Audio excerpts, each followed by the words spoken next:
Bismillahirrahmanirrahim. Assalamualaikum warahmatullahi wabarakatuh. Waalaikumsalam warahmatullahi wabarakatuh. Alhamdulillah, hari ini kelompok 1 akan mencoba merancang tentang program in-house training. Yang pertama adalah tentang kebijakan sekolah penggerak. Tentunya ketika kita ingin memahami kebijakan sekolah penggerak, kita harus tahu bagaimana filosofinya, bagaimana pelaksanaannya nanti di lapangan. Misalnya salah satu contohnya ketika kita melaksanakan IHT, misalnya kita melakukan merancang suatu fintech, misalnya tujuannya bagaimana peserta memahami tentang kebijakan sekolah penggerak. Nah, mungkin di antara ibu-ibu di sini ada yang tahu apa saja yang nanti bisa di breakdown dalam pelaksanaan IHT nantinya, seperti itu. Silakan ibu-ibu. Ada yang masukkan atau bagaimana? Iya Bu, kalau menurut saya sebelum ke in-house training itu mungkin kita harus mendesain dulu apa saja materi-materi yang akan kita sampaikan, apa begitu Bu? Betul, maksudnya nanti kita harus merancang program apa saja di in-house training itu terkait dengan kebijakan sekolah penggerak. Jadi kan kita tidak bisa langsung melaksanakan in-house training tanpa ada program-program yang dirancang sebelumnya gitu. Berarti kan ada materi-materi apa saja yang bisa dilaksanakan dalam in-house training ini terkait kebijakan program sekolah penggerak. Mungkin dari Bu Reni ada materi apa saja misalnya kira-kira untuk pelaksanaan dalam in-house training. Terima kasih Ibu Neneng. Saya mengharapkan karena di program sekolah penggerak itu ada istilah-istilah baru yang menurut saya, terutama ini dalam membuat model pembelajaran, yaitu model ajar. Mungkin di situ kan harus lebih mendalam kita mempelajarinya, karena yang saya lihat ya berbeda sekali dengan kita para guru ketika membuat RPP dengan modul ajar. Itu mungkin yang bisa saya sampaikan.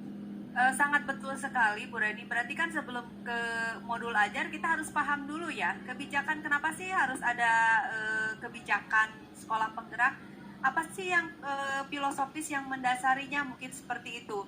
Baru nanti runut ke kerangka kurikulum dan profil pelajar Pancasila dan sebagainya. Mungkin seperti itu ya. Bu Titin bagaimana?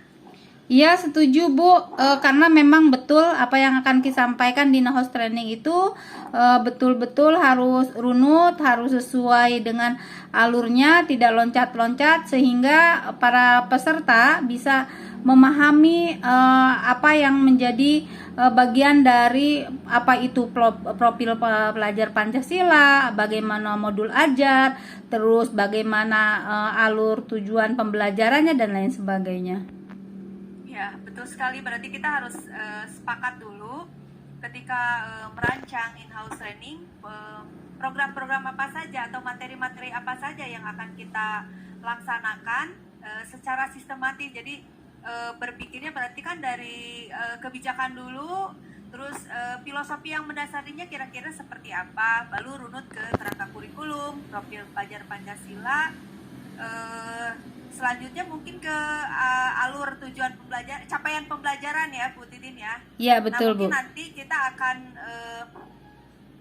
mencari lagi atau merancang atau mendiskusikan lagi bagaimana sebaiknya in-house training tentang kebijakan sekolah penggerak ini dengan rekan-rekan yang lain.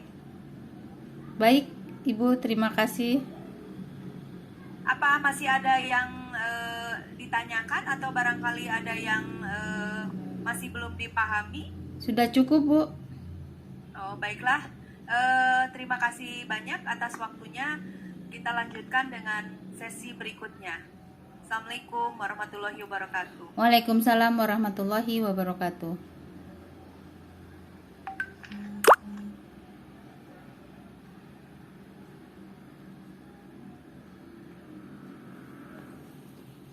Assalamualaikum Assalamualaikum warahmatullahi wabarakatuh. Waalaikumsalam warahmatullahi wabarakatuh. Terima kasih kepada teman-teman atas waktunya. Mungkin karena waktu yang mendesak menjelang tahun ajaran baru ya, dengan kebijakan-kebijakan yang tadi sudah disampaikan oleh Bu Neneng, tentunya dalam membuat sebuah perencanaan pembelajaran, saya akan menyampaikan beberapa komponen-komponen. Memang itu kalau dilihat ya materinya langsung loncat ya kepada modul ajar, tapi di sini akan terangkum nanti bagaimana kita semua dalam menyusun modul ajar, sehingga teman-teman sekalian langsung untuk di lapangan dulu, karena saya sendiri juga belum begitu memahami seluruhnya bagaimana kebijakan-kebijakan itu bisa dilaksanakan di sekolah.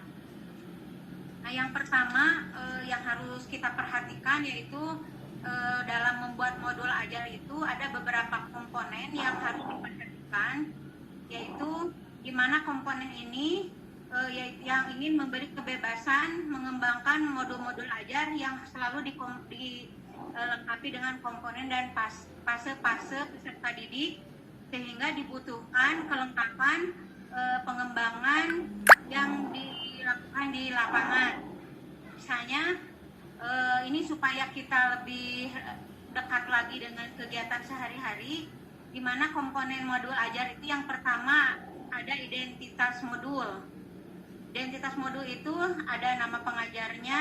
Nah, di sini kebetulan kita langsung ke lapangan ya, supaya bisa lebih memahami. Yang kedua ada komponen awal, di mana komponen awal ini merupakan prasyarat awal untuk seberapa jumlah modul yang akan dirancang oleh guru-guru kita. Yang ketiga yaitu profil pelajar Pancasila, di mana merupakan tujuan akhir daripada kegiatan pembelajaran yang harus terlihat jelas dari materi yang akan diajarkan, segi kepembelajarannya dan kegiatan proyek serta asesmen yang akan dilakukan di dalam mencapai profil pelajar Pancasila. Dan kita pun harus memperhatikan sarana prasarana kegiatan pembelajaran yang sudah ada di sekolah masing-masing. Kita pun harus memperhatikan target peserta didik. Peserta didiknya karena kita itu di SLB, jadi harus diperhatikan objek peserta didiknya apakah mempunyai kemampuan dan ketunanannya harus diperhatikan.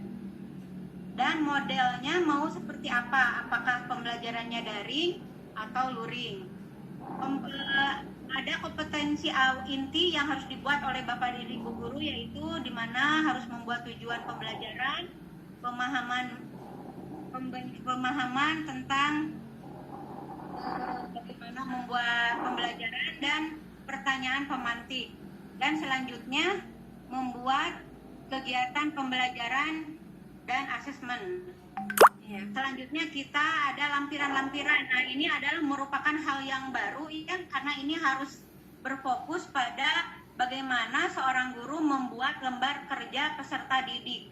Jadi berbeda dengan LKS yang sering Bapak Ibu guru lakukan ketika membuat LKS itu kan seolah-olah meniru dan itu bisa dilakukan oleh siapa saja dan dijawab oleh peserta didik yang tidak melihat ketunaan dan kemampuannya. Ya. Di mana bahan LKPD itu sangat berbeda sekali dengan LKS. Mungkin itu saja sementara yang bisa saya lakukan, karena yang paling utama yang bisa dikembangkan di sekolah itu menurut saya ini adalah modul ajar, karena modul ajar ini begitu menurut saya begitu pelik ya, karena harus dilakukan berbagai asesmen diagnostik dulu untuk menyesuaikan bagaimana kita mengimplementasikan modul ajar itu di sekolah sesuai kemampuan peserta didik dan yang harus dikerjakan oleh guru.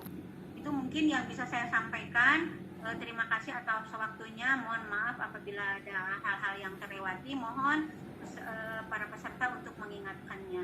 Terima kasih. Wassalamualaikum warahmatullahi wabarakatuh. Waalaikumsalam warahmatullahi wabarakatuh. Ibu, mungkin saya ingin memberikan masukan atau tanggapan. Ya, terima kasih Bu Neneng. Ya, tadi betul tentang modul ajar akan sangat complicated sekali ya ketika nanti kita dilaksanakan. Tadi saya sepakat dengan asesmen diagnostik dulu yang harus diutamakan sebelum membuat modul ajar ini, karena modul ajar ini akan sangat kontekstual, sangat sesuai dengan kebutuhan peserta didik apabila kita melakukan asesmen diagnostik yang akurat pada masing-masing peserta didik yang ada di satuan pendidikan kita atau ada yang di kelas kita misalnya, sesuai pembelajaran yang akan kita buat. Mungkin seperti itu ya Bu Reni. Ya, betul Bu Neneng, karena kita itu berada di satuan pendidikan sekolah khusus ya, di mana peserta didiknya tidak bisa disamaratakan seperti di sekolah umum. Mungkin ketika awal mereka memasuki dunia pendidikan, secara filosofisnya mungkin kita akan melihat diagnostik secara budaya dulu ya, sebelum kita menuliskan atau menuangkan sebuah asesmen itu yang betul-betul berbentuk instrumen yang sangat resmi gitu ya. Betul. Itu ya Bu Neng. Ya. Karena ketika mereka datang ke sekolah itu kita belum bisa menentukan bagaimana sikapnya, mentalnya, dan perilaku sosialnya nanti ketika dia sudah diterima di sekolah kita. Mengingat Ya, waktu, Bu. Mungkin Bu Titin mau menambahkan?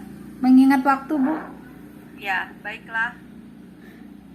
Selanjutnya mungkin Bu Titin ya. Oke, terima kasih. Assalamualaikum warahmatullahi wabarakatuh. Waalaikumsalam warahmatullahi wabarakatuh.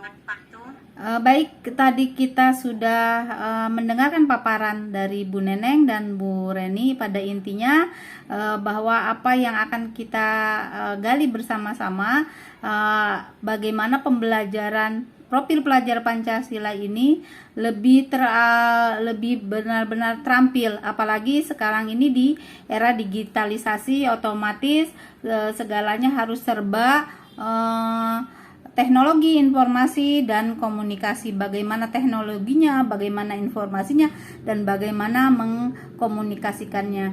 Nah, di sini setelah kita mendengarkan paparan-paparan, saya akan bersama para peserta semuanya dengan digitalisasi atau literasi digital di sekolah kita masing-masing. Kira-kira apa saja yang menjadi hambatannya, apa saja yang menjadi hal yang paling sulit untuk diaplikasikan atau diimplementasikan di sekolah masing-masing. Kira-kira kita bisa bahas bersama di sini. Ada yang bisa memberikan masukan? Saya mungkin Bu Titin Ya, silahkan. memberikan masukan. Nah, ini di era sekarang ini, apalagi berhubungan dengan program sekolah penggerak ini, literasi digital mempunyai peranan yang sangat penting gitu. Betul. Kan? Nah, di mana kita sebagai kepala sekolah, guru yang berada di sekolah penggerak itu harus dapat meningkatkan kemampuan dalam berteknologi ya. Betul. Gitu kan. Kemudian selain itu sekolah pun harus menyiapkan perangkat teknologi tersebut. Iya, Nah, setuju. setelah itu kita harus merancang program seperti apa literasi digital gitu kan. Nah, setelah merancang program, termasuk di dalamnya program pelatihan kepada guru-guru. Kemudian untuk peserta didik jadi permasalahan juga, karena peserta didik SLB kadang-kadang apabila kita melakukan PJJ kan tidak ada fasilitas untuk teknologi, melakukan teknologi gitu kan. Kemudian setelah merancang, kemudian melaksanakan, kemudian selanjutnya harus ada evaluasi dari pelaksanaan kegiatan tersebut. Iya, betul Bu. Apakah ada kelebihan, kekuatannya di mana dan kekurangannya di mana. Nah, kemudian dalam tindak lanjut kekurangannya itu akan dilakukan perbaikan. Apa penyebabnya yang menjadikan pelaksanaan itu ada kurangnya gitu kan. Nah, kemudian untuk kelebihannya mungkin nanti akan diberikan penguatan atau pengembangan dalam program-program literasi digital itu. Mungkin seperti itu ya, Bu Titi. Ya, baik. Terima kasih Bu Neneng untuk masukannya, sangat bagus sekali. Dan pada intinya betul bahwa kita harus menyiapkan segala sesuatunya dari perangkat yang ada di sekolah kita, mulai dari sarana prasarana, terus kesiapan dari semua pihak, warga sekolah juga.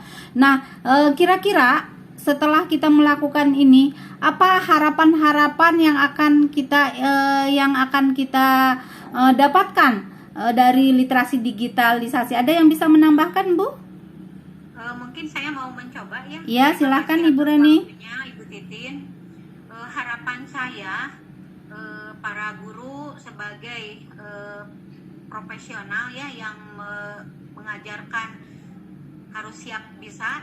Para guru diharapkan sudah menguasai cara penggunaan laptop dan mengoperasikannya, serta para guru juga harus bisa mengakses informasi-informasi yang ada dari luar, karena itu sangat menunjang kegiatan pembelajaran. Misalnya, ketika guru itu ingin menyampaikan pembelajaran melihat dari YouTube misalnya, itu kan mereka juga harus bisa mengoperasikan bagaimana mengakses informasi itu dari laptop terus sampai kepada InFocus gitu kan, tidak selalu mengandalkan kepada orang lain. Jadi itu harapan yang pertamanya, jadi profesional dalam mengoperasikan teknologi digitalnya.